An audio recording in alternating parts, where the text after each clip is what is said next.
warahmatullahi wabarakatuh.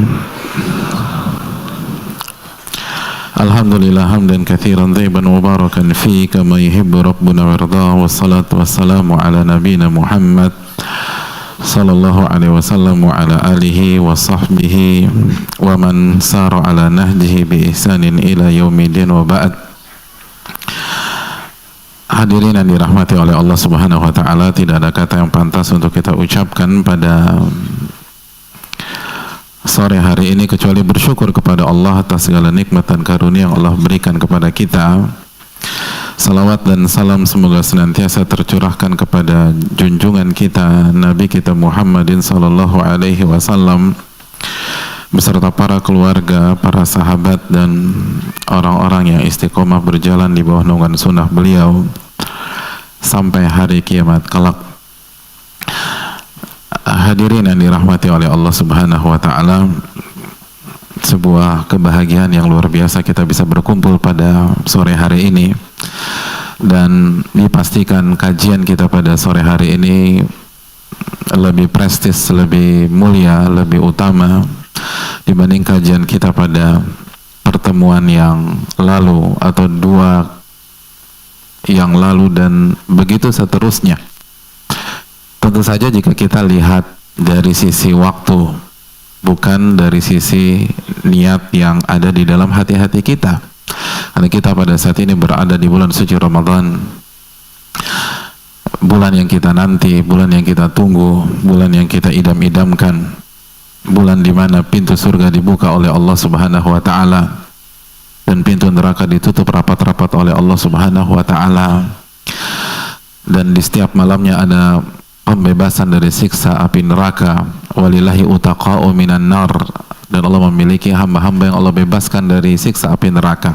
Wa dzalika kullu laila, dan itu berlangsung setiap malam di bulan suci Ramadan, bulan di mana kita punya kesempatan untuk masuk surga dari pintu Rayyan, bulan yang sangat luar biasa, dan klimaksnya nanti ketika ada satu malam yang lebih baik daripada 1000 bulan. Oleh karena itu bersyukurlah kepada Allah Subhanahu wa taala pada kesempatan kali ini, agar Allah tambah dan terus bertambah nikmat kita pada bulan suci Ramadan kali ini. Hadirin yang dirahmati oleh Allah Subhanahu wa taala, ada beberapa poin yang akan kita bahas pada kesempatan kali ini. Yang pertama pada kesempatan kali ini saya ingin menyampaikan kepada kita bahwa start kita harus bagus. Hadirin, start kita harus bagus. Kita hari keberapa nih hadirin sekalian? Masih ingat nggak? Udah lupa? Maksudnya saking senengnya gitu, saking interestnya orang kan suka blank. Kita sampai ke hari yang ketiga, dan ini hari awal. Hari ketiga adalah hari-hari pertama, dan di hari-hari pertama ini seringkali iblis masuk ke kita. Udah nggak usah maksimal, nggak usah habis-habisan, santai dulu. Kan Lailatul Qadarnya nanti di malam-malam ganjil 10 hari terakhir di bulan suci Ramadan. Udah kita kongko dulu lah. Ketika kita mau tarawih, udah ngumpul dulu lah. Besok kan masih bisa. Kan lo juga mau itikaf nanti di 10 malam terakhir. Ya sekarang ngumpul lah. Lalu yang lebih ilmiah lagi, kasih dalil innamal a'malu bil khawatim. Sesungguhnya amal itu tergantung akhirnya. Ini kan awal. Nabi yang bilang loh. Makanya kita ngumpul dulu nih malam ini. Kita santai dulu. Kita happy-happyan dulu. Nanti silakan deh mau malam 21, 22, 23, 24 antum beritikaf. Nah, itu tuh urusan antum. Itu juga amal itu tergantung endingnya. Hadirin yang dirahmati oleh Allah Subhanahu wa taala, betul Nabi mengatakan innamal a'malu bil khawatim. Sesungguhnya amalan itu tergantung hasil akhir. Amalan itu tergantung garis finish. Start tidak memastikan posisi kita di garis finish.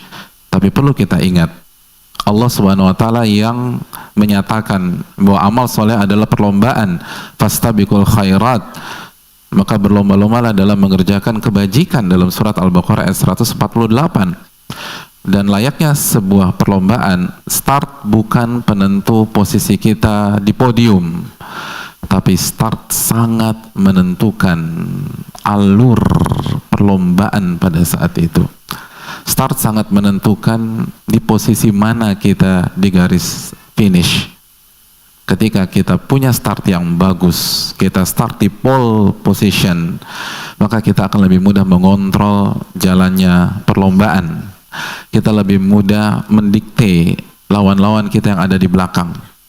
Kita akan mudah menjaga jarak dan berlari sekencang-kencangnya.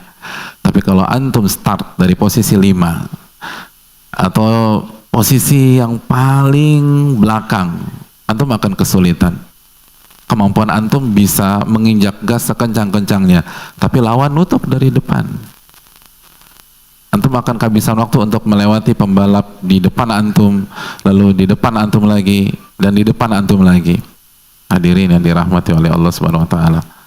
Pembalap terbaik saja pernah gagal meraih juara dunia karena di seri terakhir start dari paling belakang. Itu menunjukkan bahwa hari-hari ini menentukan. Hari-hari ini akan mempengaruhi semangat antum di 10 malam terakhir. Kalau antum ingin bisa mendapatkan Lailatul Qadar, start dari sekarang. Jangan terima apa yang dihembuskan oleh syaitan. Syaitan gak ingin antum sukses di Ramadan kali ini. Syaitan gak ingin antum dapat Lailatul Qadar.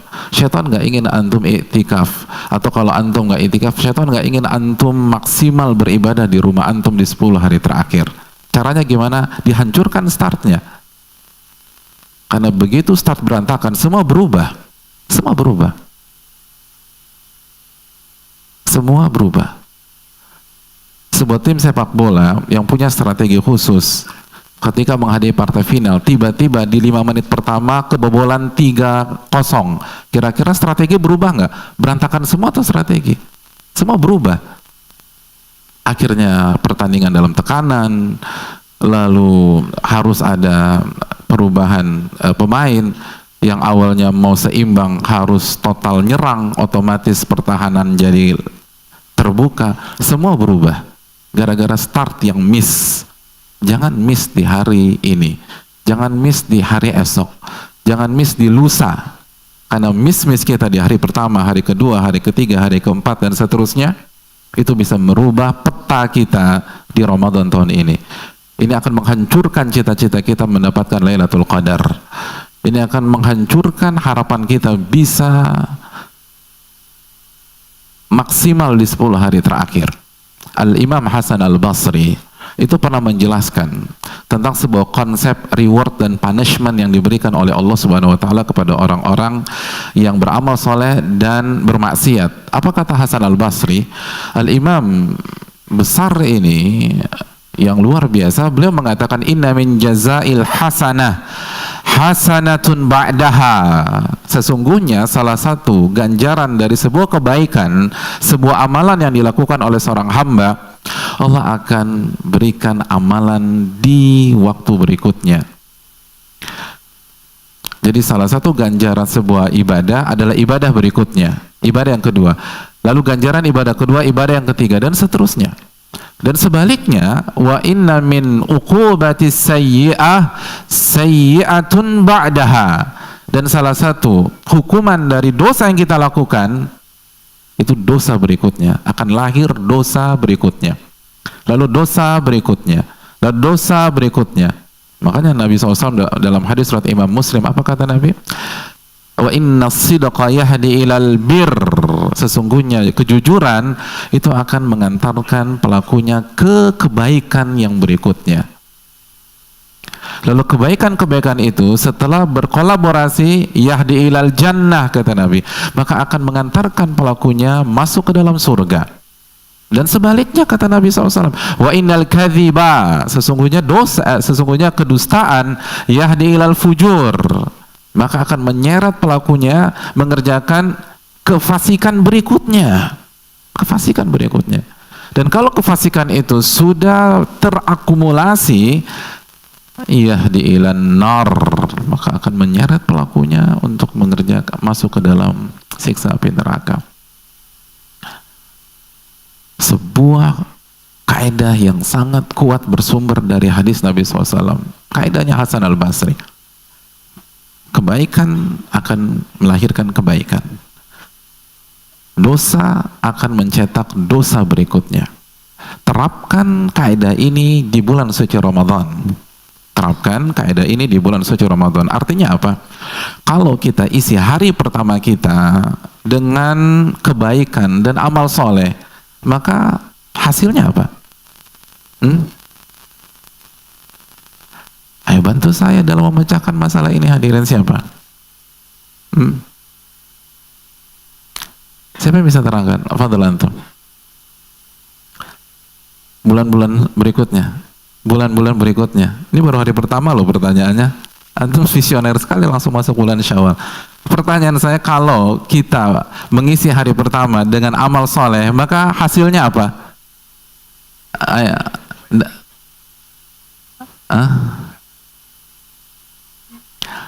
Ada yang bisa lebih antum? Iya, hari kedua. Kan pertanyaan hari pertama di hari kedua. Lalu hari kedua kita isi dengan kebaikan nih. Maka solusinya maka hasilnya kebaikan di hari ketiga. Lalu hari ketiga kita isi dengan kebaikan lagi, maka hari keempat, hari kelima, hari keenam, hari ketujuh, dan pada saat kita masuki prime time-nya Ramadan di 10 hari terakhir, kita sudah siap, hadirin yang dirahmati oleh Allah Subhanahu wa taala. Kita sudah siap.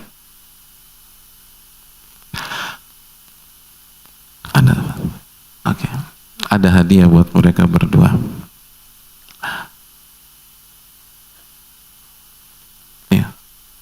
Dua. Ya, saya berharap antum berkenan makan makanan yang saya bawa buat buka puasa hari ini. Dan ini bukan dari panitia, ini dari saya pribadi buat antum berdua yang menjawab. Rabbana taqabbal minna. Ya. Pas maghrib. Bukan saat ini, pas maghrib. Ya. Ya, oke. Jadi lihat, makanya cerdasnya syaitan ketika dia mau menghancurkan akhir Ramadan antum, dia nggak mengatakan akhir Ramadan kita hangout, kita clubbing, kita mabak-mabakan, enggak, dia hancurkan start antum. Karena semua demikian, semua perlombaan dan semua bidang begitu startnya berantakan, kedepannya berantakan, nextnya berantakan. Jadi dia hancurkan ini. Terus syubhatnya, talbis iblisnya, dia kasih mimpi-mimpi indah di akhir bulan Ramadan. Kan nanti antum itikaf juga, antum bisa fokus nanti. Sekarang santai dulu lah. Padahal sunnatullah mengatakan start sangat menentukan posisi kita di garis finish. Dan sebaliknya, kalau hari pertama kita isi dengan maksiat, apa sunnatullahnya? Hari kedua kemungkinan besar maksiat. Hari kedua maksiat, ingat Hasan al-Basri tadi, hari ketiga maksiat, hari keempat nggak maksimal, terus kecuali kita gunting lingkaran syaitan itu dengan taubat dan istighfar. Dan itu nggak mudah, itu tidak mudah, hadirin yang dirahmati oleh Allah Subhanahu wa taala. Oleh karena itu pastikan hari-hari ini antum punya start yang baik di Ramadan. Hari-hari ini jaga betul seluruh kemampuan puncak antum harus tuangkan di 10 hari terakhir. Tapi start harus bagus. Lap pertama, lap kedua itu menentukan. Walaupun nanti klimaksnya di lap terakhir insyaallah taala. Itu poin yang pertama, hadirin yang dirahmati oleh Allah Subhanahu wa taala. Poin yang kedua, perlu kita sadari bersama-sama, waktu kita di Ramadan ini nggak banyak. Waktu kita tidak banyak. Waktu kita di Ramadan ini berapa lama, hadirin?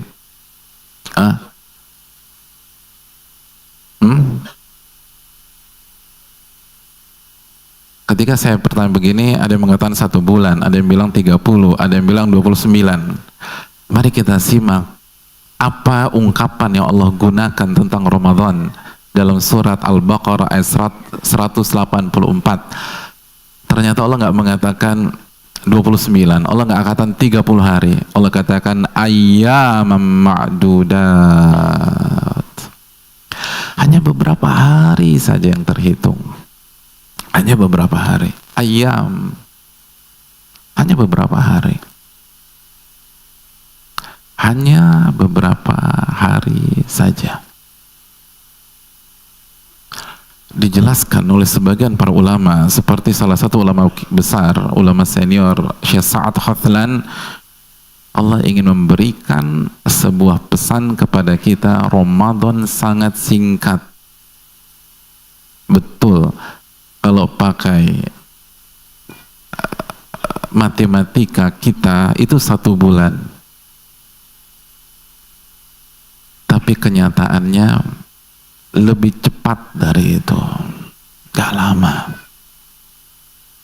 lama, hanya beberapa hari.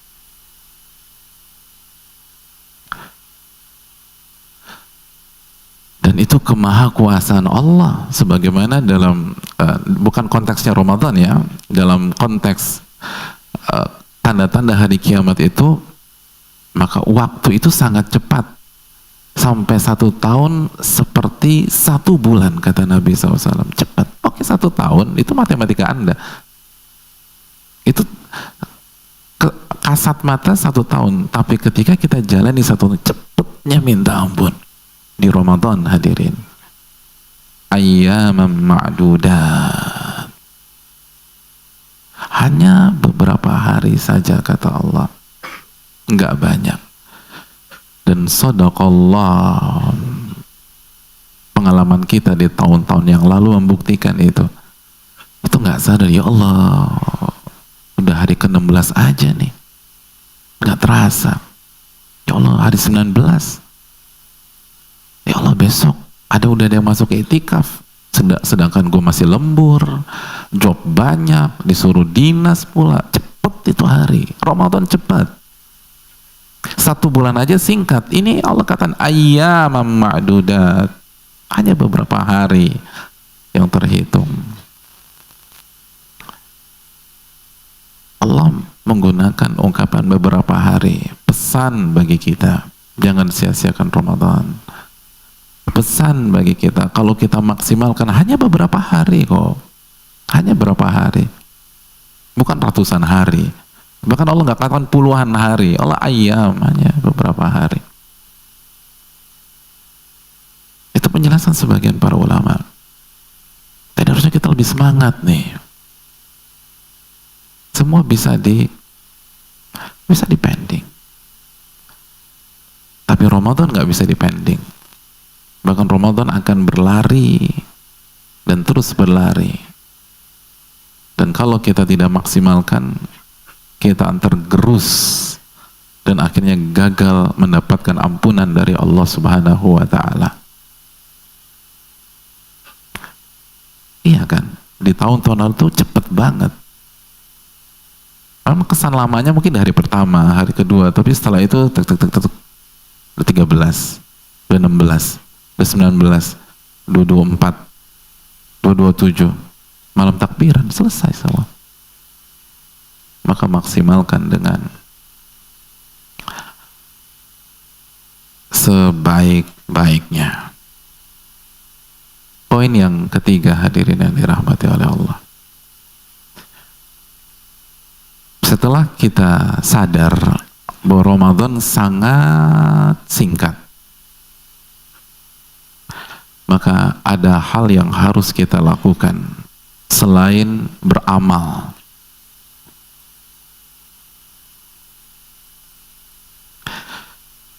Yang harus atau yang perlu kita ketahui adalah kita bukan hanya beramal, tapi kita harus cerdas dalam beramal.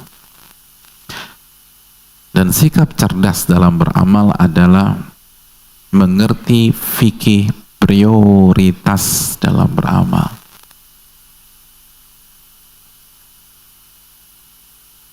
Karena waktu sebentar, hadirin, waktu sebentar. Sedangkan amalan di Ramadan banyaknya luar biasa. Apabila kita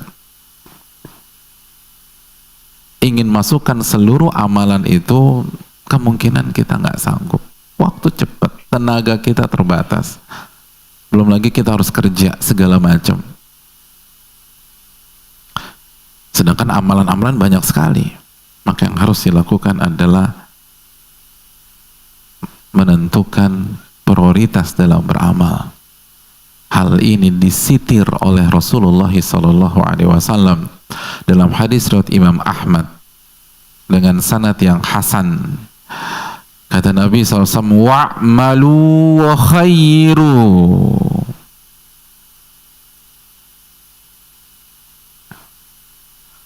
Atau kalau kita ambil redaksi dari awal, saddidu wa qaribu wa'malu wa khairu.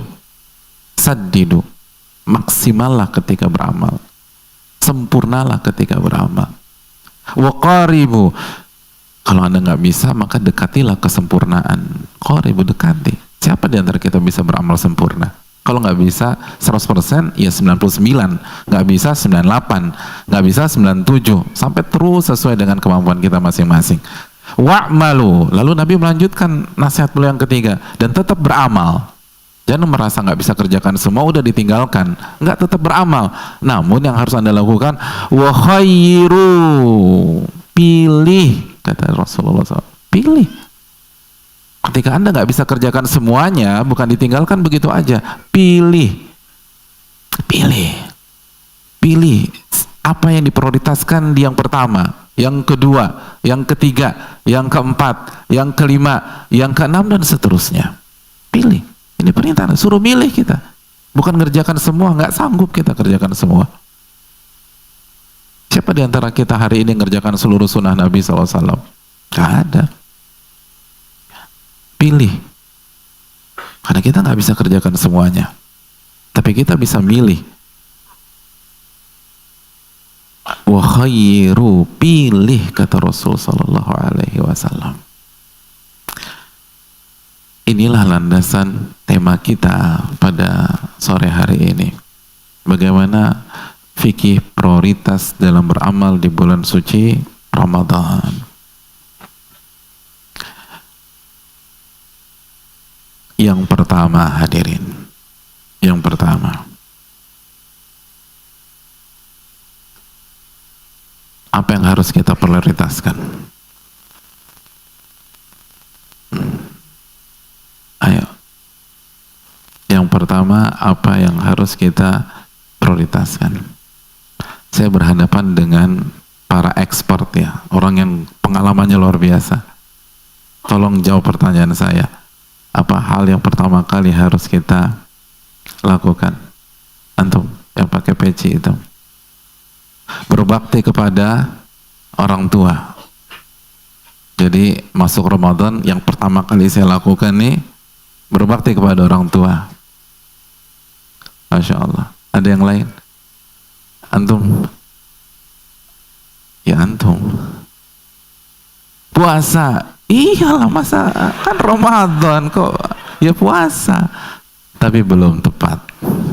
Yang pertama, antum apa? Hadirin yang dirahmati oleh Allah, yang pertama, prioritaskan amalan-amalan wajib itu.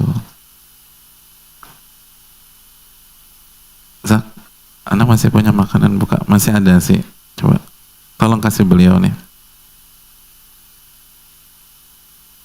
Amalan-amalan wajib. Kenapa demikian? Karena dalam hadits qudsi, wa ma taqarraba ilayya 'abdi bi syai'in ahabbu ilayya mimma aftaradtu alaih.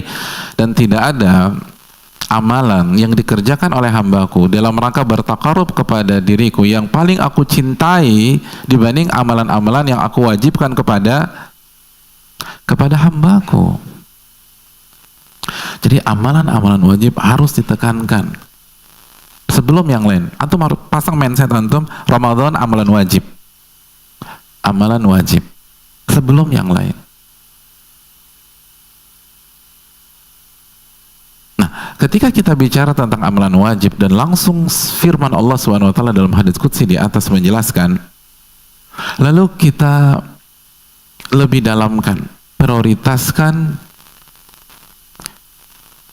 amalan-amalan hati sebelum amalan-amalan zahir yang wajib. Prioritaskan amalan hati. Dan ini blind spot banyak orang di bulan suci Ramadan. Ketika berbicara amalan, langsung arahnya ke amalan zahir. Lupa Allah berfirman ketika bicara tentang puasa Ramadan, ya ayyuhalladzina amanu kutiba alaikumus siyam kama kutiba alal ladzina min qablikum la'allakum tattaqun. Wahai orang-orang beriman, diwajibkan atas kalian berpuasa sebagaimana diwajibkan atas orang-orang sebelum kalian agar kalian bertakwa. Coba koneksikan Al-Baqarah 183 ini dengan sebuah hadis yang dikeluarkan Imam Muslim ketika Nabi SAW bersabda, at-taqwa hahuna, at-taqwa hahuna. Takwa itu di hati. Takwa itu di hati, kata Nabi. Dan ini goal besar. Ini visi orang berpuasa, hati. Oleh karena itu pada pertemuan yang lalu kita jelaskan bahwa puncak orang-orang yang berpuasa adalah bukan hanya orang yang menahan lapar haus, dan bukan hanya orang yang mengatakan tidak pada maksiat-maksiat zahir, tapi orang-orang yang mempuasakan hatinya dari virus-virus hati. Ini puncak. Dan hadirin, para ulama telah ijma' bahwa amalan hati pahalanya lebih besar daripada amalan zahir. Ini dijelaskan Ibnul Qayyim, ini dijelaskan Syekhul Islam Ibnu Taimiyah dan para ulama-ulama yang lain. Amalan hati pahalanya lebih besar daripada amalan-amalan zahir, tanpa bermaksud meremehkan amalan-amalan zahir, karena semua harus dikerjakan. Tapi prioritaskan hal ini, la'allakum tattaqun, agar kalian bertakwa. Dan Nabi yang mengatakan inti takwa itu di sini, bukan di sini, bukan di muka, bukan di tangan, bukan di retorika, di sini, kata Nabi SAW. Oleh karena itu, hadirin yang dirahmati oleh Allah Subhanahu wa Ta'ala, ketika banyak para ulama menjelaskan tentang puasa, mereka menekankan masalah hati, dan yang paling mereka tekankan adalah tentang keikhlasan. Tentang keikhlasan. Tentang keikhlasan. Khususnya ketika mereka membahas firman Allah SWT dalam hadits qudsi, as-siyamu li wa ana ajzi bih. Puasa ini untukku. Ini kan hadis yang sering kita dengar di Ramadan. Puasa ini untukku dan aku yang langsung mengganjarnya. Ketika Allah menyatakan puasa ini untukku, para ulama menjelaskan seperti Al-Imam Ibnu Rajab dalam Taiful Ma'arif dan para ulama yang lain seperti Ibnu Qudamah dalam Mukhtasar Minhajul Qasidin. Allah mengatakan puasa itu untukku, ini penekanan dengan tegas bahwa nggak boleh kasih ibadah itu kepada selain Allah Subhanahu wa Ta'ala. Puasa ini untuk saya. Kalau ibadah ikhlas hanya untuk Allah. Puasa Ramadan, hadirin, adalah momentum menjaga tauhid kita dari syirik besar maupun syirik kecil. Ini poinnya. Allah yang mengatakan, wa ana ajzi bi. Puasa momen menjaga keikhlasan, menjaga hati. Makanya kalau orang nggak ikhlas di Ramadan, berat dia ikhlas di luar Ramadan. Karena karakter puasa itu mengkondisikan hati kita untuk ikhlas. Karakter puasa membuat kita suka menyembunyikan amalan dan hanya kita tujukan kepada Allah. Karakter Ramadan membuat kita ketika beramal tidak dilihat oleh orang lain. Makanya kan ketika ulama membahas tentang puasa, kata mereka puasa itu amalun sir. Amalun sir. amalan yang rahasia. Dan ini keunikan puasa. Ketika kita sedang sholat di tempat publik, orang ngelihat ruku kita, sujud kita, duduk di antara dua sujud kita. Tapi ketika kita puasa, termasuk di tempat publik, susah untuk membedakan mana puasa mana enggak.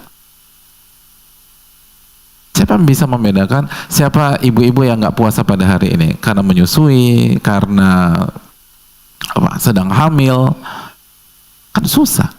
Jadi ketika dia beribadah, kecuali kalau dia terang-terangan, artinya puasa ini mengajak kita untuk merahasiakan amal ibadah dari mata manusia dan hanya untuk ditujukan kepada Allah Subhanahu wa taala. Makanya sebagian para ulama sampai menggunakan kalimat-kalimat yang hiperbola. Seperti misalnya Imam Ahmad mengatakan lam yaktubhul katabah, saking rahasianya malaikat pencatat aja miss tuh nyatat ibadah puasa. Sampai begitu bahasanya. Apakah maksudnya miss benar? Enggak lah, enggak mungkin miss. Ma yalfidhu min qaulin illa ladaihi raqibun atid. Apapun yang keluar pasti dicatat oleh raqib dan atid. Tapi maksudnya gaya bahasa hiperbola, hadirin sekalian. Ini puasa, ini Ramadan, ini momentumnya menjaga amalan-amalan hati, khususnya keikhlasan. Dan ini momen kita menyembunyikan amalan, karena puasa karakternya amalan rahasia. Dan ini selaras dengan sabda Nabi SAW dalam hadis yang dikeluarkan oleh Imam Ibnu Mubarak. Apa kata Nabi? Man istata'a minkum an yakuna lahu khiba'un minal amali salih falyaf'al. Apabila salah seorang dari kalian bisa menyembunyikan amal-amal solehnya, sembunyikan amal solehnya tersebut. Sembunyikan, jadi tampilkan. Jangan ditampilkan, sembunyikan. Kalau bisa sembunyikan, sembunyikan. Dan itu yang dilakukan para salaf dulu.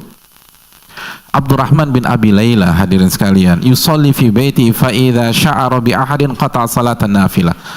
Abdurrahman bin Abi Layla itu kalau salat sunnah beliau kerjakan di rumahnya, dan ketika dia merasa ada orang yang mau masuk ke kamarnya atau ke ruangan tempat dia salat, dia hentikan salatnya. Wanam ala firashi, lalu beliau berbaring di atas kasurnya. Ka'annahu naim, seakan-akan dia sedang tidur. Feduh alaihi dakhil, lalu begitu orang lain masuk, wa yaqul hadza la yaftur minan naum ghalibu waqti ala firasyi naim.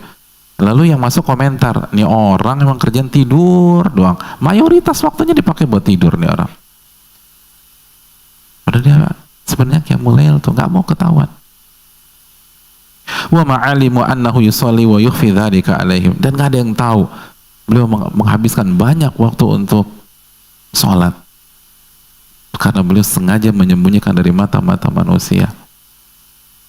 Ada orang mendekat, beliau berusaha segera salam dan selesai, lalu pura-pura tidur, disegerakan salamnya, lalu tidur, merem aja, kan nggak bohong, orang merem kok, terserah persepsi orang mau apa. Ya, ini orang kerjanya tidur doang.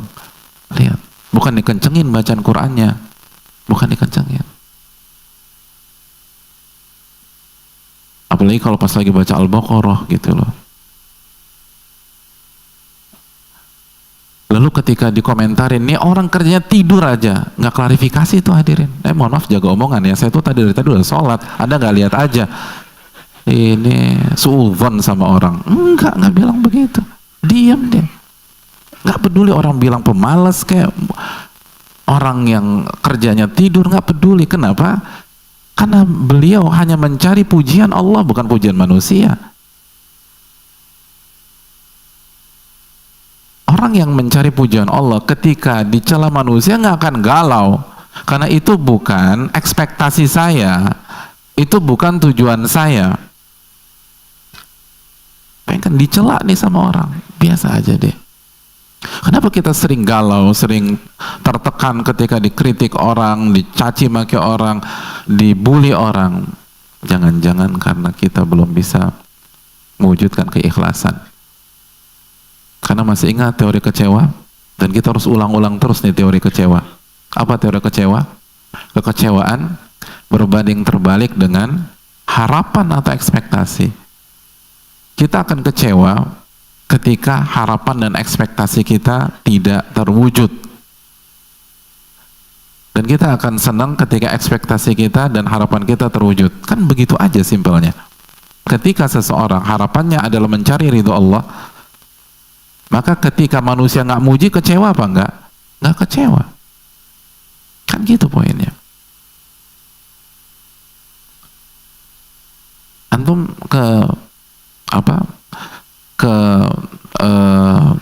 misalnya ke dealer Toyota, antum ingin beli Avanza, lalu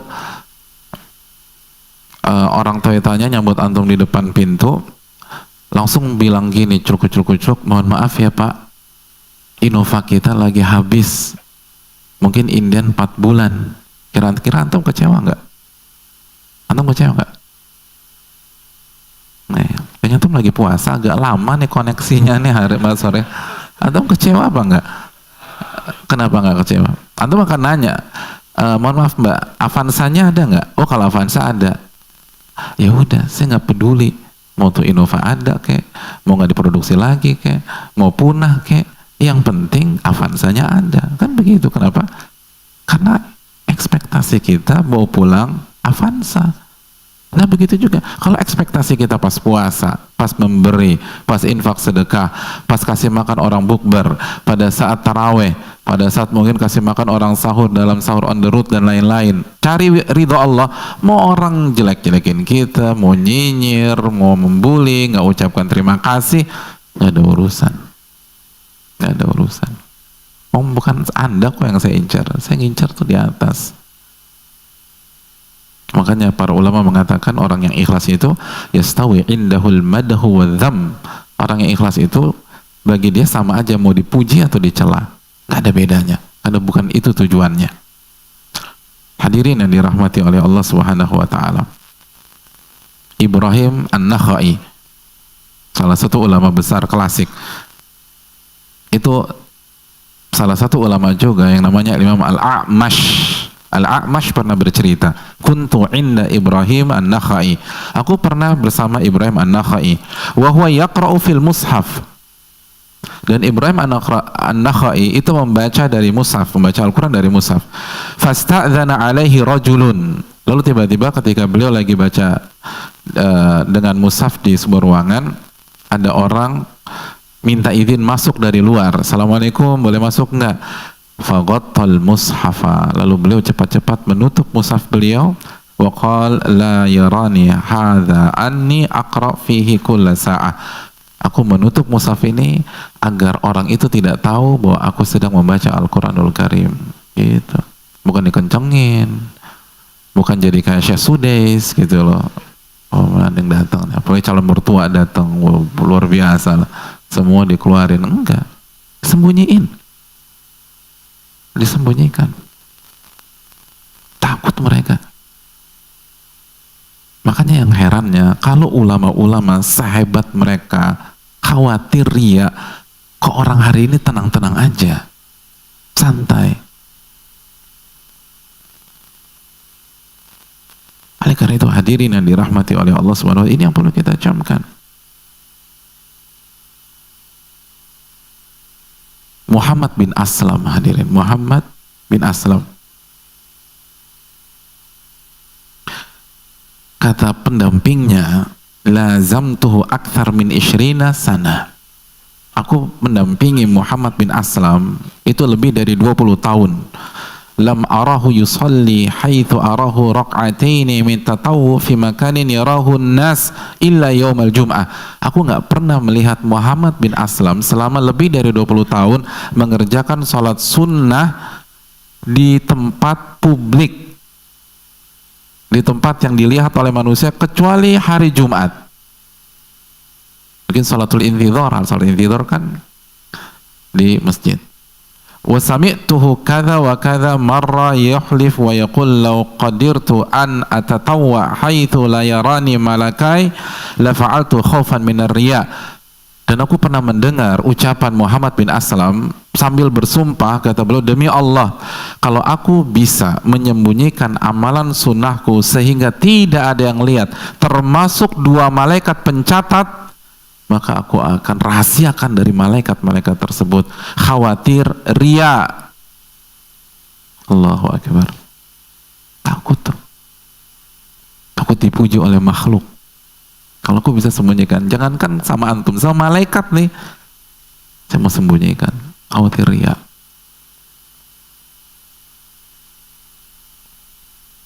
Dan orang pada hari ini dengan mudah mengatakan, kalau ikhlas kan nggak apa-apa Ustadz.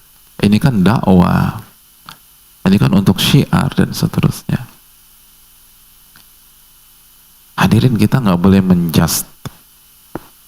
Dan masalah niat antara seseorang dengan Allah, tapi simpelnya.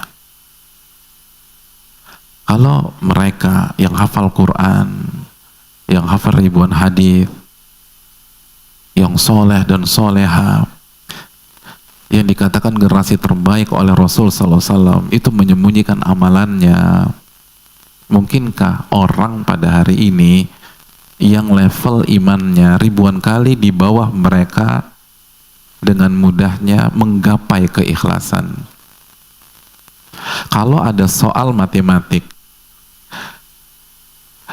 mahasiswa Fakultas Matematika UI semester 8 aja kesulitan ngerjain soal ini, mungkinkah anak kelas 1 SD dengan mudahnya mengerjakan soal ini? Itu aja hadirin. Ikhlas itu amalan tersusah, sebagaimana disampaikan sebagian para ulama, ma'alatu syai'an asyadda alayya min niyati. Ulama salaf mengatakan, aku tidak pernah mengobati penyakit yang lebih sulit daripada keikhlasan. Yang paling susah ada menjaga keikhlasan. Kalau ulama-ulama papan atas kita kesulitan, mungkinkah kita dengan mudah? Walaupun memang menampilkan amalan, kalau selama ikhlas itu baik-baik saja. Allah berfirman dalam surat Al-Baqarah ayat 271, in tubdus shadaqat fa ni'mahi. Al-Baqarah 271. Kalau kalian menampakkan sedekah kalian selama ikhlas, itu bagus kata Allah. Wa in tukhfuha wa tu'tuhal fuqara wa huwa khairul lakum. Tapi kalau kalian sembunyikan, lalu tetap kalian berikan, itu lebih baik, lebih afdol, lebih besar pahalanya buat kalian. Kalau masalah duit aja, masalah fulus nih, ada salary UMR, ada salary 30 juta, kita kan pilih 30 juta hadirin. Itu duit. Kenapa pahala cari yang rendah dengan kita tampilkan, padahal kita bisa sembunyikan? Dan ini latihan keikhlasan. Mereka takut ria. Ini puasa nih, jaga amalan hati kita, jaga amalan-amalan hati kita, khususnya masalah keikhlasan. Dan ini dipentingkan. Kan yang Allah inginkan adalah bagaimana hati kita bersih di Ramadan. Dan hati kita bersih akan mempengaruhi seluruh anggota tubuh kita. Karena kita bukan orang yang berpahaman murjiah, yang penting hati, yang penting hati, yang penting hati. Tapi kita berusaha mengikuti pemahaman Nabi SAW ketika Nabi mengatakan, idza saluhat saluhal jasadu kullu.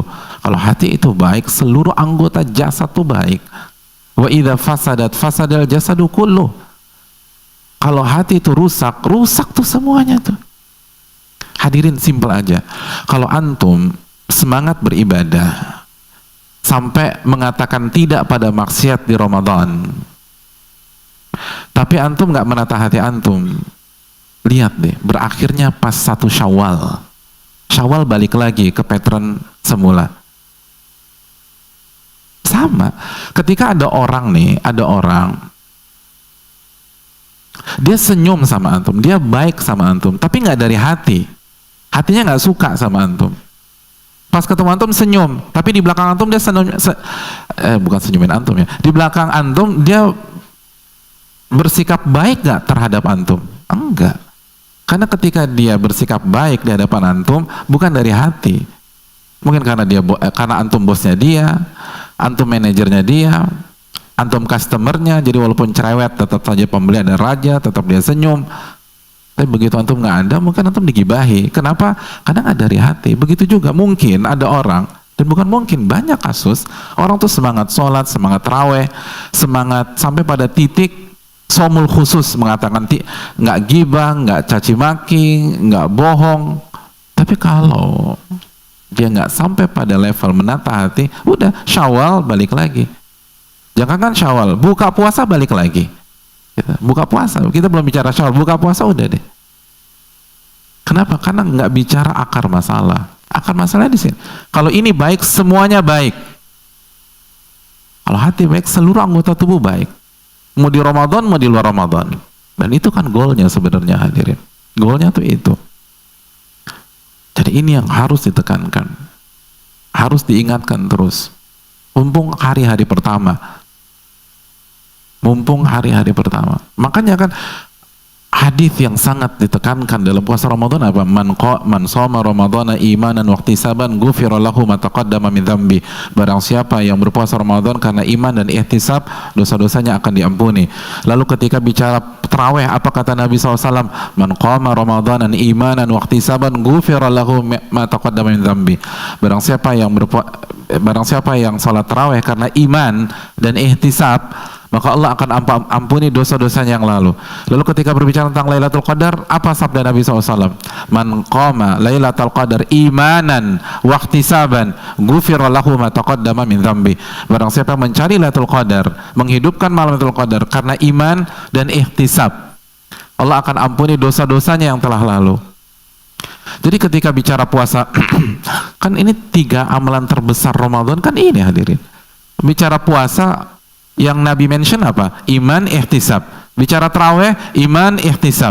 Bicara Lailatul Qadar, iman, ihtisab. Tapi siapa di antara kita yang memberikan perhatian penuh terhadap ini? Iman, ihtisab itu amalan apa? Amalan hati. Dan sudah kita bahas penjelasan Imam Khattabi tentang ihtisab, senang, happy, bahagia, itu amalan hati. Nggak merasa lama, nggak merasa berat, itu semua hati, hadirin. Itu bukan fisik, hati. Dan itu yang diampuni oleh Allah. Bukan hanya sekedar orang yang nggak makan, nggak minum. Dan iman semua sepakat. Iman adalah akarnya di hati. Baru nanti ulama Ahlussunnah mengatakan talazum bainal batin wa zahir. Terkoneksi antara hati dengan anggota badan yang lain. Tapi intinya di hati.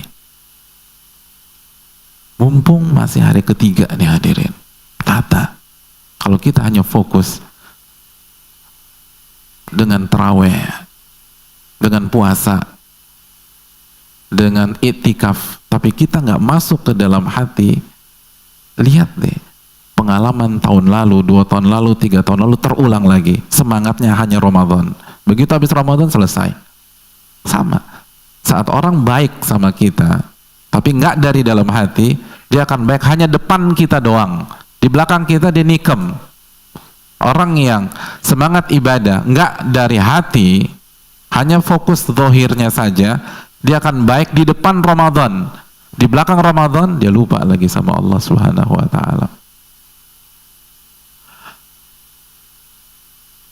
Dan di antara amalan hati yang harus ditekankan adalah keikhlasan. Keikhlasan dan sembunyikan amalan, sembunyikan, kecuali syiar harus ditampilkan. Syiar itu bukan disembunyikan, ditampilkan. Ada yang bisa kasih syiar itu apa? Salat Jumat itu syiar. Salat berjamaah di masjid khususnya bagi laki-laki itu syiar. Itu memang benar ditampilkan. Jadi jangan sampai Jumat depan nggak ada yang sholat Jumat. Mas, kenapa? Menyembunyikan amalan. Aku sholat Jumatnya di rumah sama anakku, aku yang imam, aku yang khotib, anakku jadi makmum. Nggak bisa, salah kaprah. Di antara syiar, hijab itu syiar. Jangan sampai pulang dari mesin ini lepas jilbab nih para akhwat. Mbak, kenapa lepas jilbab? Aku tuh pakai hijabnya di rumah Pak Ustadz, biar nggak ada yang lihat, hanya aku dan Allah saja yang tahu. Biarlah manusia ngomong apapun. Seperti tadi Ibnu Abi Layla tadi, mau dibilang wanita nggak beres lah, nggak istiqomah, hijrahnya pas-pasan. Yang penting aku berhijab pas, nggak ada yang tahu. gitu. Di kamar tuh aku berhijab Pak Ustadz, kamar mandi berhijab, lagi motong-motong bawang berhijab, tapi kalau keluar ke kampus, ke kantor enggak, karena aku berusaha menyembunyikan amalanku. Makasih Pak Ustadz. Nah kan repot kalau begini. Sekali lagi, kalau syiar itu ditampilkan, yang lain disembunyikan. Itu amalan hati. Yang kedua, amalan-amalan zahir yang wajib. Amalan-amalan zahir yang wajib. Dan tentu saja sholat ya, dijaga tuh sholat. Dan sholat posisinya di atas puasa, hadirin. Makanya salah satu kesalahan fatal, ada orang puasa nggak sholat, na'udzubillah. Puasa sih tapi nggak sholat. Dan banyak para ulama mengatakan bahwa orang yang puasa nggak sholat, puasanya nggak diterima sama Allah Subhanahu Wa Taala. Di antara dalil yang mereka gunakan adalah surat apa? At-Taubah ayat 54. At-Taubah surat ke-9 ayat 54. Apa firman Allah? Wa ma mana'ahum an tuqbala minhum nafaqatuhum wa ma mana'ahum an tuqbala minhum nafaqatuhum, dan tidak ada yang mencegah diterimanya nafkah mereka, infak mereka. Jadi tidak ada yang mencegah infak mereka diterima oleh Allah, illa annahum kafaru billahi wa birasulih, kecuali karena yang pertama, kata Allah, mereka kufur kepada Allah dan Rasulnya. Jadi karena mereka kufur, infak mereka nggak diterima sama Allah. Terus yang kedua apa? Wala ya'tuna salata illa wahum kusala. Alasan yang kedua, tidaklah mereka mengerjakan sholat illa wahum kusala, kecuali dalam kondisi malas. Jadi kita nggak bicara nggak sholat ya. Ini orang sholat, tapi pas sholat malas, itu membuat amalan bisa jadi ditolak sama Allah. Infak mereka nggak diterima sama Allah. Sholat tapi malas. Aduh, sholat lagi. Kayaknya tadi udah zuhur kok sekarang asar lagi. Dia nggak betah sholat. Itu infak mereka ditolak kata Allah. Terus yang alasan yang ketiga, wala yunfiquna illa wahum karihun, dan mereka tidak berinfak kecuali dalam kondisi sebel, kesel, nggak suka, kepaksa mereka infak karena pencitraan, nggak ikhlas. Jadi ayat ini dijadikan banyak para ulama, orang yang puasa tapi nggak sholat, puasanya nggak diterima oleh Allah. Jangankan nggak sholat, yang sholatnya males aja, Allah katakan infak mereka nggak diterima. Maka jaga. Dan kalau kita punya kakak, punya adik, sampaikan. Punya teman, sampaikan hal ini. Dan baik-baik, hikmah. Jangan diserang juga. Rasain lo nggak diterima kan lo puasa. Udah gue bilang udah apa. Jangan sampaikan, kita pengen dia diterima oleh Allah Subhanahu Wa Taala. Jadi demikian. Terus setelah sholat kita tuh puasa. Puasa Ramadannya dikerjakan. Dan ini panjang dan bukan saatnya kita bicara tentang fikih puasa, tapi intinya adalah jaga puasa kita dan jaga kesempurnaan puasa kita, dan lakukan amalan-amalan atau sunnah-sunnah puasa seperti sahur dan seterusnya, nanti kita akan mention juga, kita akan sebutkan. Terus yang lain apa? Zakat ya, yang jatuh haul di Ramadan keluarkan. Atau nanti zakat fitri jangan lupa. Farada Rasulullah SAW zakat al-fitr, Nabi mewajibkan zakat fitr. Jadi usahakan zakat kita keluar ketika sudah jatuh haul atau pas nanti zakat fitr. Dan yang birrul walidain, ini berbakti sama orang tua nih, kasih hadiah di Ramadan, bukber sama orang tua di Ramadan gitu. Jangan sampai bukber sama alumni 97 udah, alumni 2002 udah, lalu alumni 2004 udah, orang tua nggak sempet, udah nggak ada bukber, gitu. Pas ibunya minta buka, aduh mohon maaf mah nggak bisa, ini aja aku lagi bingung nih, undangannya 32 nih, harinya cuma mentok-mentok 30 gitu, gimana? Masih ada 2 lagi nih. Saya berharap sih pemerintah 32 tahun ini, subhanallah, karena bukberku ini 32, jadi nggak bisa, nggak ada waktu. Transfer uang buat orang tua. Kalau pengen orang tua pengen bukber di luar, jalan aja sama orang tua bukber di luar. Jadi birrul walidain ini penting, dan lakukan itu, dan amalan-amalan yang lain. Nafkahin istri itu penting, itu loh, nafkahin istri. Nafkah istri itu hukumnya apa, hadirin? Wajib. Dan dinarun anfaqtahu fi sabilillah, 1 dinar yang kau infakkan di jalan Allah, 1 dinar yang kau infakkan untuk budak, 1 dinar yang engkau berikan kepada fakir miskin, 1 dinar yang engkau berikan kepada keluarga, kepada istri, anak-anak, yang paling besar pahalanya apa kata Nabi? Alladzi anfaqtahu ala ahlik, yang kau infakkan ke istri dan anak-anak kita. Jadi tambah infaknya, nafkahnya tambah Ramadan nih, gitu loh. Yang biasa sebulan 10 juta kasih 30 juta Ramadan, gitu, tambah. Setuju nggak? Kok ibu-ibu yang bilang setuju? Ibu-ibu jangan ikutan, saya lagi bicara sama bapak-bapak. Ibu-ibu setuju aja, tambah nih ibu-ibu. Loh, pahalanya gede. Ini kadang-kadang kita infak ke yang lain, istri lupa, kasih tuh, ini Ramadan, anak-anak gitu, niatkan infak, nafkah untuk keluarga. Ya, jelas ini? Udah dicatat ibu-ibu? Ibu-ibu udah dicatat? Udah, bagus, alhamdulillah. Nah, tapi tenang aja, yang berikutnya ibu-ibu juga harus melayani suami dengan baik. Ini wajib nih, melayani suami, berkhidmat sama suami itu all out lah. Kalau di luar Ramadan mijitnya cuma 20 menit, sejam nih Ramadan gitu.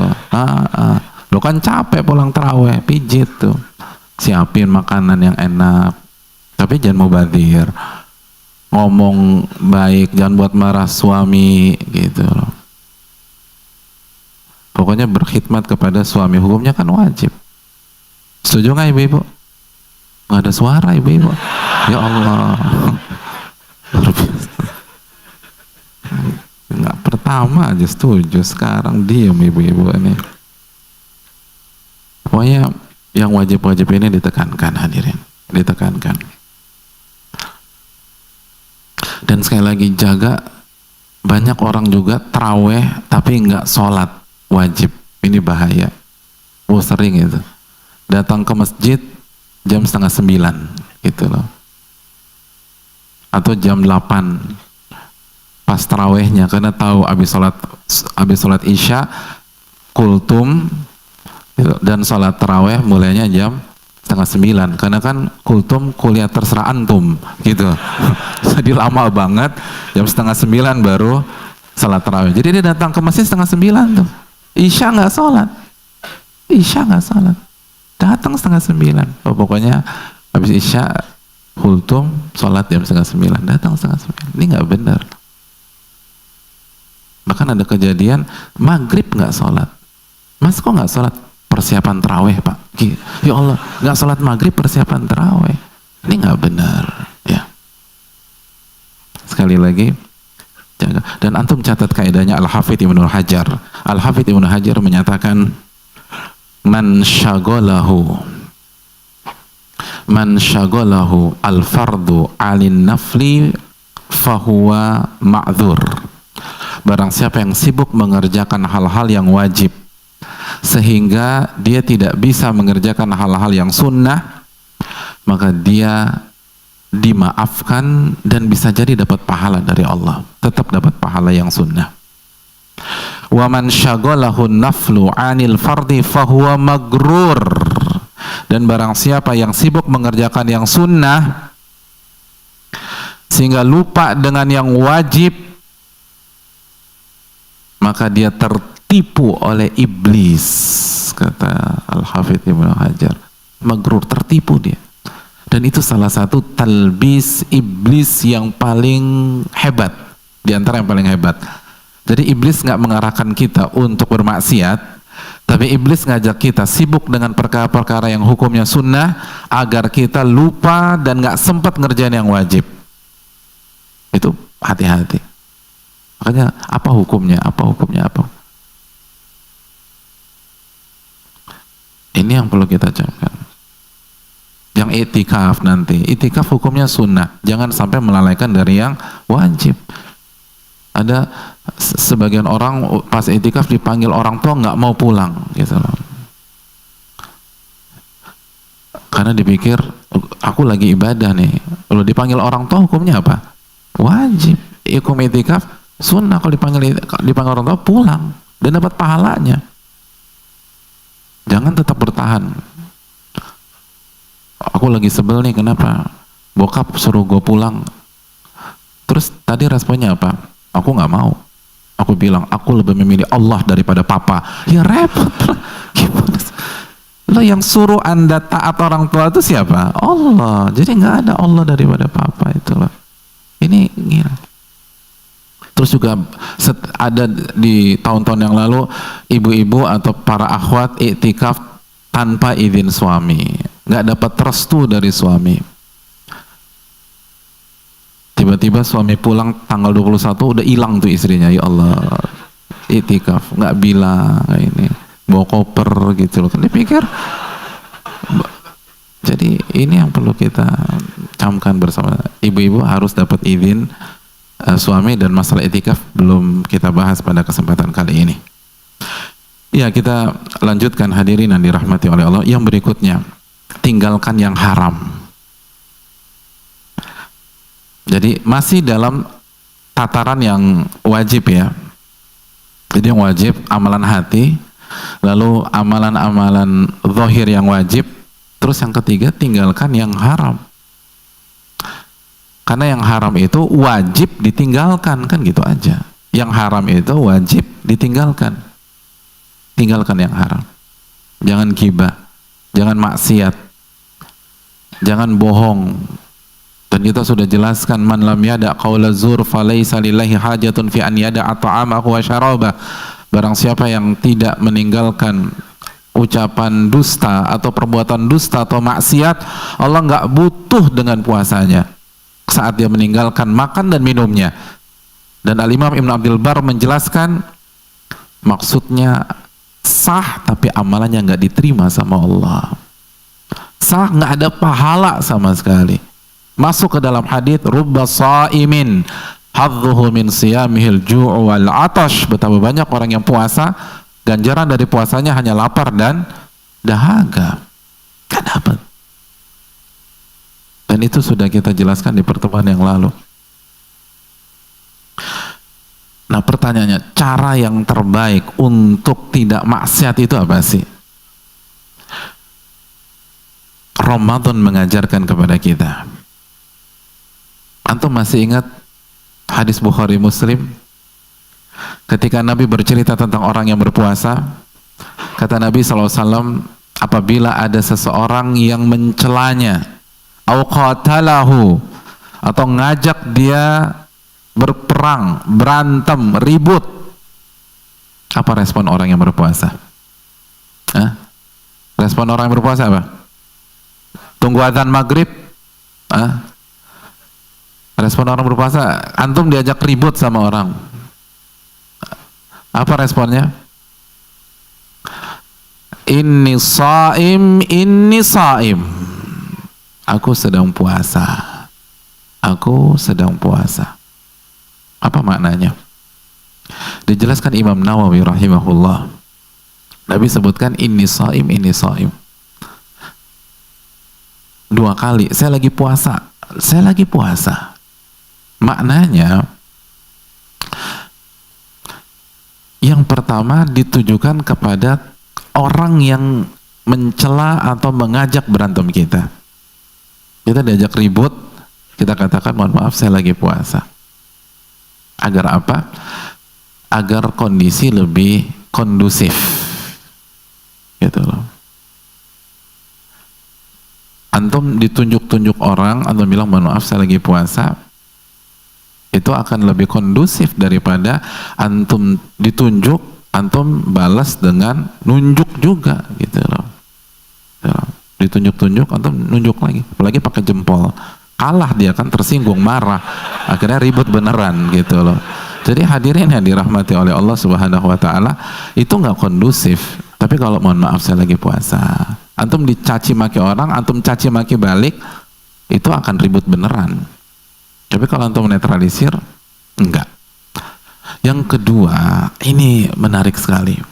Kata Imam Nawawi, ini shaim yang sering kita dengar dari SD itu ternyata juga harus kita tujukan ke diri kita. Jadi ini bicara sama diri sendiri, ini shaim, denger loh ya, kita ini lagi puasa. Jangan lupa nih, kita lagi puasa. Jangan terpancing. Jangan terpancing. Jangan terprovokasi. Jadi cara menanggulangi maksiat yang paling ampuh adalah dengan beribadah kepada Allah Subhanahu wa Ta'ala. Dan mengingatkan diri ini bahwa kita sedang beribadah. Ini paling ampuh. Dan kalau orang sudah bisa menjalankan hadis ini, maka dia akan lebih enak. Dia akan lebih mudah meninggalkan dosa atau maksiat di kesempatan-kesempatan yang lain. Karena kalau dia bisa nahan dirinya saat dia diprovokasi, apalagi kalau nggak diprovokasi. Ini kan diprovokasi dalam hadis ini. Diajak ribut, ditunjuk-tunjuk, dicaci maki. Ini kan awalnya kita nggak pengen cari masalah. Tapi ini ada orang nyerang kita. Kalau kita bisa mengontrol diri kita dalam kondisi itu, apalagi dalam kondisi normal. Ingetin kita lagi puasa. Ingetin kita lagi puasa. Ini penting. Jadi ingatkan diri kita, kita lagi ibadah loh. Karena ibadah ini yang akan mengkat kita dari maksiat. Mengkat kita dari emosi, dari nafsu. Kalau ngikutin nafsu kan kita hajar aja nih orang. Tapi ketika kita, iya gue lagi puasa, saya lagi puasa, nggak cocok, nggak pantas. Udah tenang, tenang, hilang udah, nafsu hilang. Makanya kan masih ingat kan pelajaran kita, kapan orang bermaksiat itu, saya masih ingat. Pelajaran Tadkiratus Sami, orang maksiat itu pas kapan? Antum? Iya betul, saat nafsu bergabung dengan lalai. Nasi anak masih ada nggak ya? Nasi masih ada? Oh, masih ada, boleh dapat. Kasih, syukron. Jadi maksiat kan kata Al-Hafidz Ibnu Rajab, ketika nafsu bergabung dengan lalai. Nah ini tadi, kita nafsu nih, biar nggak lalai apa? Bicara sama diri kita, inget loh, Anda tuh lagi ibadah, kita lagi puasa. Ini puasa ibadah yang mulia. Oh luar biasa. Ini poinnya. Ingetin. Kita mau maksiat, ingat, ajak bicara, jangan sampai lalai. Itu poinnya. Itu poinnya. Karena susah kalau hanya karena ngerem nafsu itu agar nggak lalai. Ketika seorang kenapa seseorang laki-laki misal memperkosa wanita yang tampil buka-bukaan? Karena yang pertama nafsu, yang kedua lalai, itu aja. Kalau dihilangkan nafsunya susah gitu loh. Antum bisa hilangkan nafsu antum ke wanita, nggak normal nanti antum. Nafsu kita ada sama wanita, tapi harus di backup dengan jangan sampai lalai. Itu yang lalai itu yang blunder total. Dan cara biar nggak lalai, ibadah, dan ingatkan diri kita untuk ibadah. Makanya ketika Allah mengatakan betapa dewasanya, matangnya dan tenangnya ibadur rahman dalam surat Al-Furqan ayat berapa?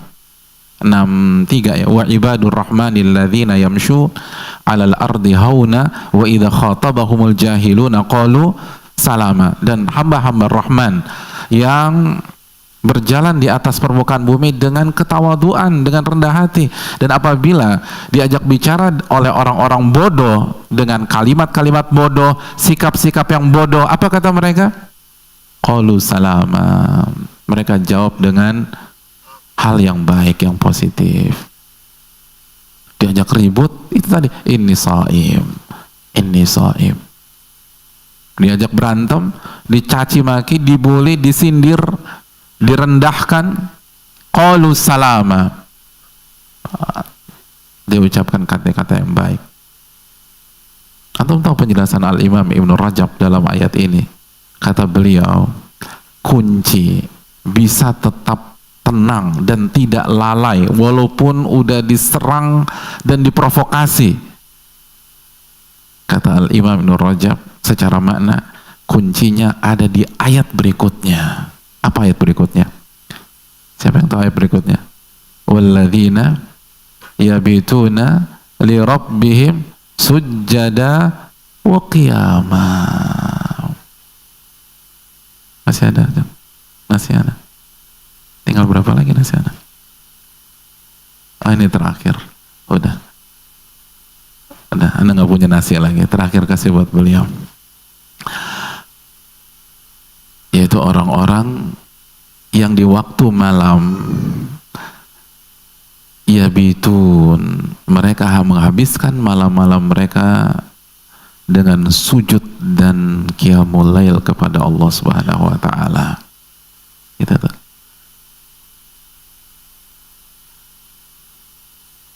Kata para ulama, kemampuan kita mengatakan tidak pada maksiat, kemampuan kita menceraikan antara nafsu dan kelalaian, itu tergantung ibadah kita di waktu malam, atau salah satu faktornya ibadah kita di waktu malam. Coba di antum introspeksi. Kalau waktu malam antum kuat, isinya ibadah, zikir, itu siang tuh akan gampang ngerem. Ibadah yang bisa ngerem itu kelalaian dan nafsu, itu ibadah. Jadi udah jelas, kalau malam udah clubbing, udah hangout, udah mabok, udah jelas, sudah nggak bisa deh. Ini ayatnya. Walladzina yabituna li rabbihim sujjada wa qiyamah. Jadi tinggalkan yang haram di Ramadan. Dan kalau yang mubah aja bisa, masa yang haram nggak bisa? Dan itu sudah kita jelaskan pada pertemuan yang lalu. Poin yang berikutnya. Setelah itu apa lagi nih yang harus kita prioritaskan? Yang harus kita prioritaskan adalah amalan-amalan spesialis Ramadan. Apa amalan-amalan spesialis Ramadan? Yang pertama,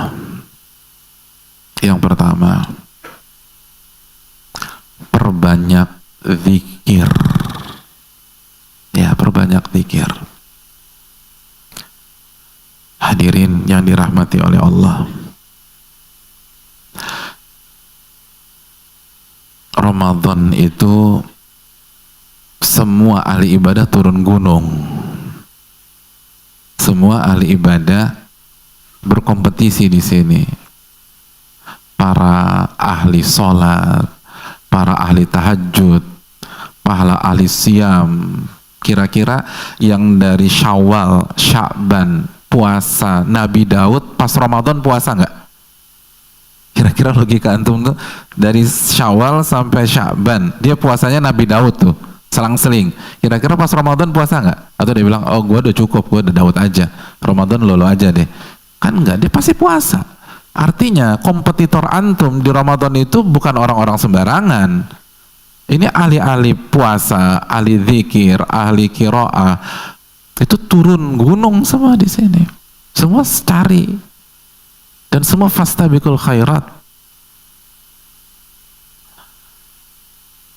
Lalu kira-kira kesempatan kita jadi yang terbaik itu besar atau kecil? Enggak kecil. Sebagaimana disabdakan Nabi SAW dalam hadis surat Imam Ibn Mubarak. Hadis ini dikuatkan juga oleh Syekh Abdul Razak bin Abdul Muhsin. Lalu Ibnu Al-Qayyim juga mensitir ayat ini, hadis ini, mohon maaf. Nabi pernah ditanya, fa ayusaimina a'zamu ajra. Siapakah orang berpuasa yang paling besar pahalanya? Dalam riwayat, siapakah ahli puasa terbaik?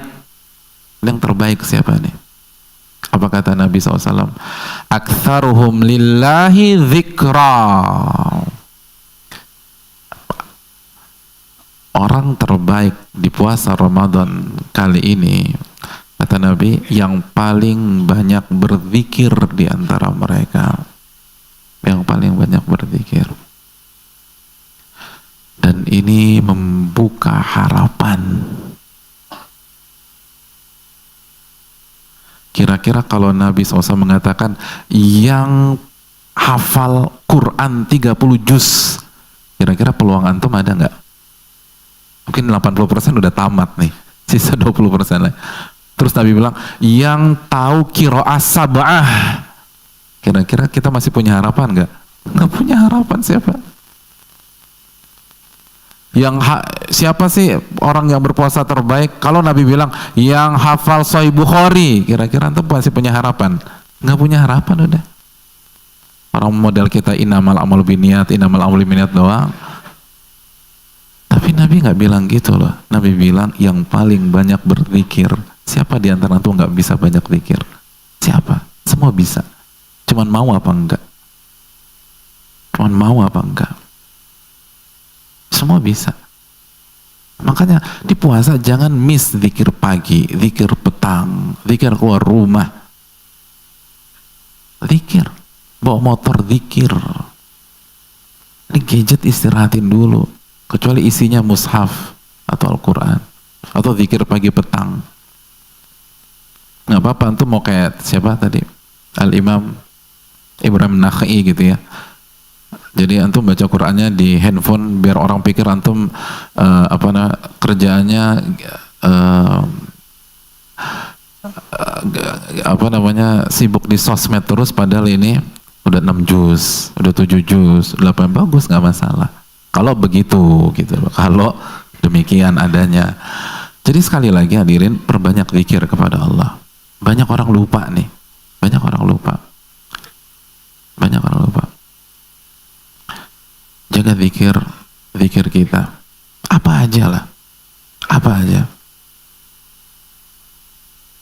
Dan hadirin yang dirahmati oleh Allah Subhanahu wa taala, dan salah satu yang orang lupa itu ketika sahur. Jarang orang beristighfar ketika sahur. Padahal kata para ulama, orang-orang yang bertakwa itu wabil ashari hum yastaghfirun. Mereka di waktu sahur beristighfar kepada Allah. Zikir istighfar. Adz-Dzariyat ayat 18.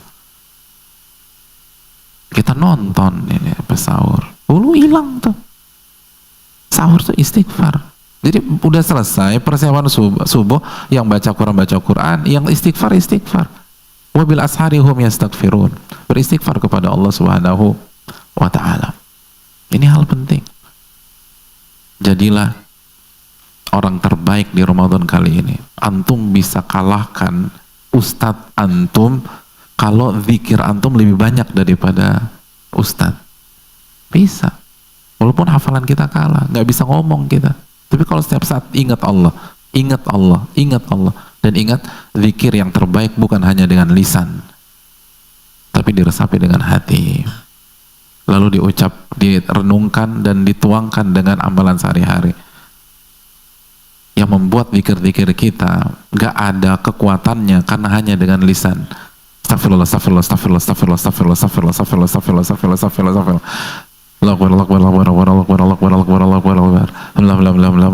Apa sih gak jelas nih orang, ngapain sih? Ya itu. Gimana mau diterima? Innallaha la yaqbalu du'aan min qalbin ghafilin lahin. Allah nggak terima tuh apabila muncul dari hati yang lalai dan nggak serius. Istighfarlah kepada Allah, zikir kepada Allah. Yang berikutnya, baca Al-Quran. Baca Al-Quran. Hadirin, ikonnya Ramadan itu Al-Quran. Az-Zuhri mengatakan, Al-Imam Az-Zuhri, huwa tilawatul Quran wa it'amut ta'am. Ramadan itu ikonnya adalah membaca Al-Quran dan memberikan makan kepada sesama. Membaca Al-Quran. Di bulan inilah Al-Quran diturunkan. Syahrul Ramadan alladzi unzila fihil Quran. Bulan ini nih Al-Quran diturunkan. Al-Baqarah 185. Dan Al-Quran akan memberikan syafaat kita pada hari kiamat. Dan pahalanya luar biasa. Dalam hadis Tirmidzi, apa kata Nabi? Man qara'a harfan min kitabillah falahu bihi hasanah. Barang siapa yang membaca satu huruf di dalam Al-Quran, dia dapat pahala. Wal asharatu wal hasanatu bi asyri amsalihha. Dan satu pahala dikalikan 10. La aqul alif lam mim harf. Aku nggak pernah mengatakan alif lam mim itu satu huruf, tapi alif satu huruf, lam satu huruf, mim satu huruf. Bayangkan 30. Modal antum alif lam mim 30 pahala. Amalan lain kalau antum kerjakan, antum dapat satu pahala dikali 10. Tapi membaca Al-Quran per huruf dihitung sama Allah Subhanahu wa taala. Per huruf. Ini baru Al-Fatihah. Gimana Al-Fatihah? Gimana inna a'tainakal kautsar? Gimana baca Al-Baqarah? Karena itu dibaca, hadirin. Dan ini para ulama. Saudarinya Imam Malik ditanya, Imam Malik itu kalau Ramadan ngapain aja sih di rumah? Apa kata saudarinya? Al-mushaf wa tilawah. Kerjaannya di rumah baca Quran pakai mushaf. Imam Malik tuh imamnya Darul Hijrah, imamnya kota Madinah, gurunya Imam Syafi'i, baca Quran. Imam Qatadah di bulan suci Ramadan 3 malam hatam. Imam Qatadah. Kalau Imam Syafi'i antum kan udah tahu semua, antum kan banyak mazhab Syafi'i ini. Imam Syafi'i berapa? 2 kali khatam per hari. 60 kali khatam. Dan ini juga diriwayatkan Imam Abu Hanifah 60 kali khatam. Itu para ulama. Ini sudah hari ketiga. Siapa yang sudah 1 kali khatam? Seperti Qatadah.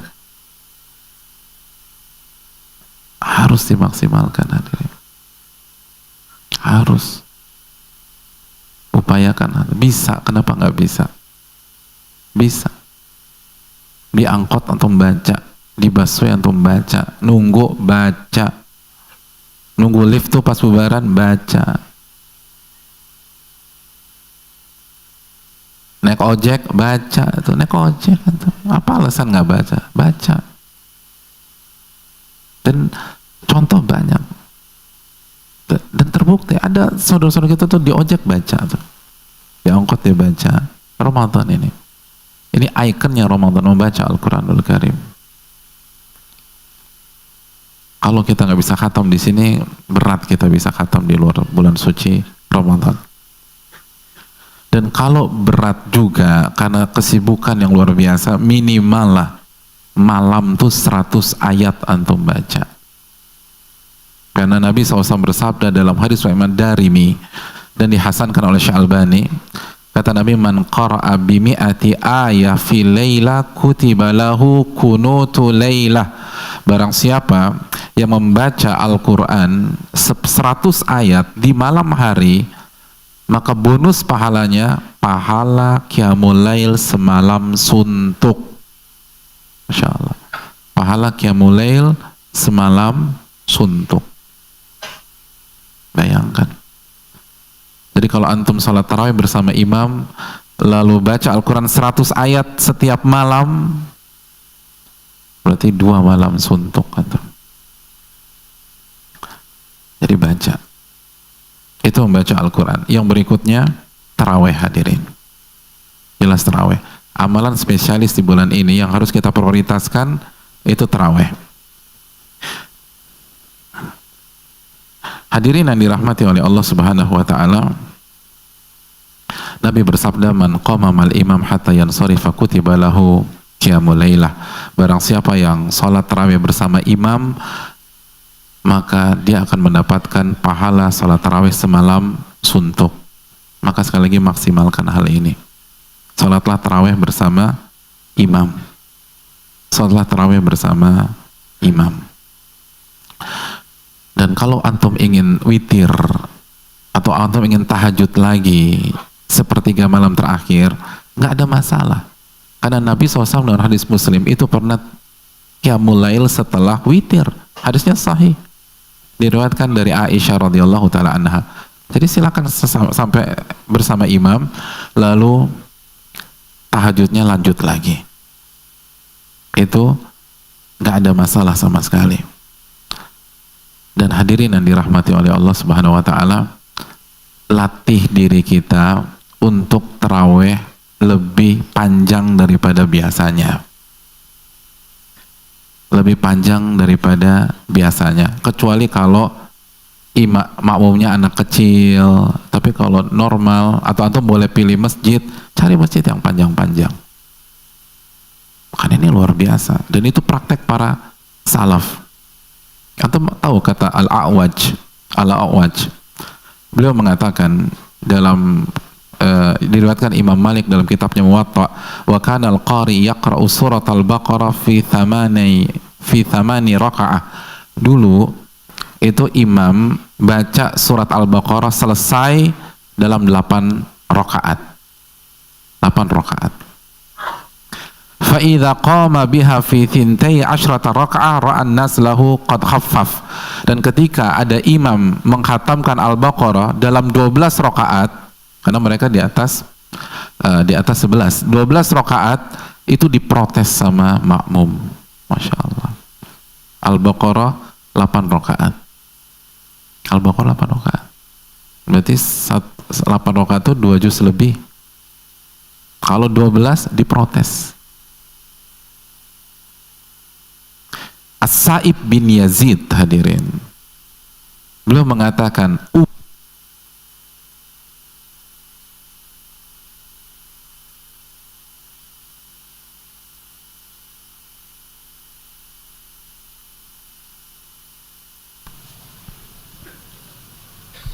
tesnya,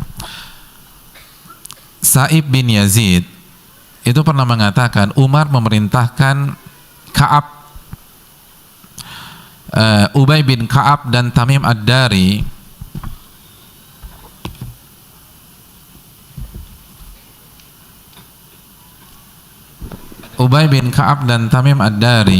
untuk menjadi imam di salat tarawih, dan mereka mengerjakan 11 rakaat. Lalu apa kata Sa'ib? Wa kana al-qari'u yaqra'u bil mi'in. Imam pada saat itu bacaannya setiap rakaat ratusan ayat. Hatta kunna na'tamidu 'alal 'asa min tulil qiyam. Sampai kita nih, siapa kita di sini? Orang-orang soleh di masa Umar. Sampai kita itu untuk jadi makmum, kita bertumpu di atas atau bertumpu dengan sebuah tongkat atau kayu. Saking panjangnya bacaan, subhanallah. Ini bukan jamaah Blok M Square seperti kita. Ini di masa Umar bin Khattab, masih ada Utsman bin Affan, masih ada Ali bin Abi Thalib. Itu orang saking lamanya bertumpu dengan tongkat. Bahkan hadirin yang dirahmati oleh Allah, yang diantara yang paling menakjubkan adalah salat tarawih di Basrah, sebagaimana dikatakan Khalid bin Duraik. Apa kata Khalid bin Duraik? Kata Khalid bin Duraik, kana lana imamun bil Basrah. Kita dulu itu punya imam salat tarawih di Basrah, dan beliau selalu mengkhatamkan Al-Quran di tarawih di bulan suci Ramadan itu setiap 3 malam khatam, 3 malam khatam, 3 malam khatam. Berarti sekali tarawih 1 malam berapa juz? 10 juz. Famarida, lalu tiba-tiba imamnya sakit, yang baca 10 juz ini sakit. Kalau antum jadi makmum, apa respon antum? Alhamdulillahilladzi bi ni'matihi tatimmus shalihat. Alhamdulillah, imam sakit, gak punya perasaan sih dia.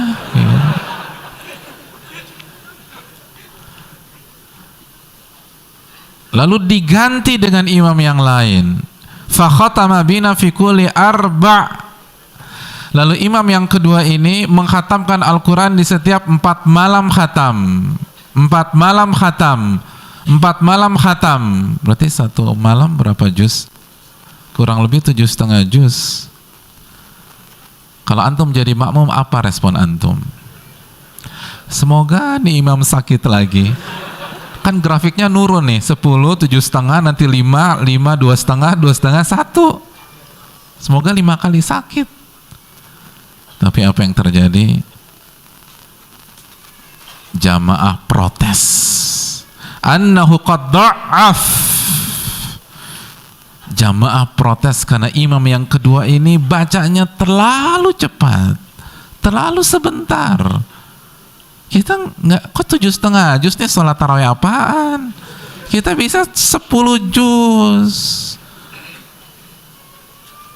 Oleh karena itu hadirin yang dirahmati oleh Allah, ya kalau nggak bisa 10 juz, 7,5 juz, nggak bisa 5 juz, nggak bisa 3 juz, nggak bisa juga 1 juz, nggak bisa ya setengah juz lah, nggak bisa juga.